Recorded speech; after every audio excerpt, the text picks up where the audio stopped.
Hi and welcome to this course. In this video, I will show you how you can add a category, how you can edit a category and how you can delete a category.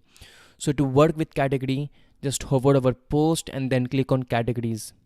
Here you will see the list of all the category that you already have, and you can also add a new category.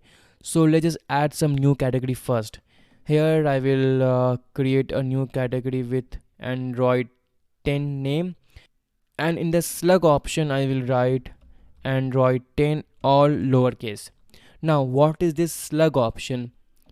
Your slug is the URL friendly version of the name. So this Android 10 will be used to create your URL, and it can only contain letter, number and hyphen. So it cannot contain some special character like pound symbol, like dollar symbol.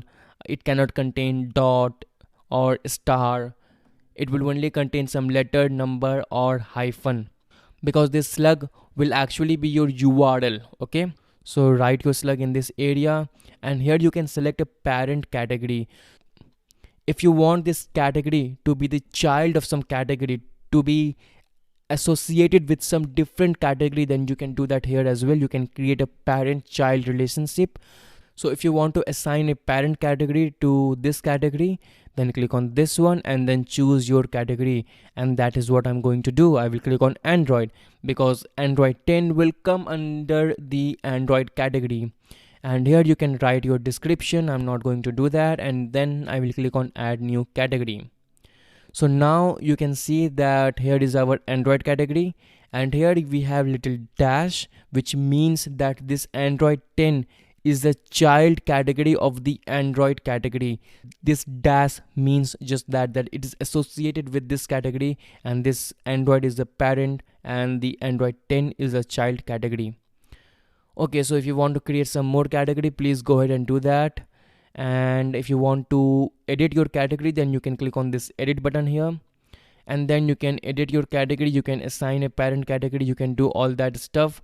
You can also delete your category, which I'm not going to do. I will just click on update without changing anything, and then I will click on this go to categories. I actually want to edit this category. I will name it others, so others, and I will write others here as well, and then I will click on update, and then I will click on go to category. So the name of this category has changed, and here you can see the count option. So what does this mean? Well, the count is the number of posts that is associated with this category. So we have one post, and that post is associated with this Android category. We have 0 post that is associated with this Android 10 category, because we just created it and we haven't assigned this category to a post. We have 0 post which is associated with the other category, and we have 1 post which is associated with the tech category. And if you want to bulk delete your category, then you can select your categories like this, and then you can go to this bulk option here. You can click on delete, and then you can click on apply, and I'm not going to do that. If you want to select all your category, then you can click on this button, and then you can click on the delete option if you want to delete all of them, and then you can click on apply. Again, I'm not going to do that. Alright, that's it for this video, and I'll see you in the next one. Bye.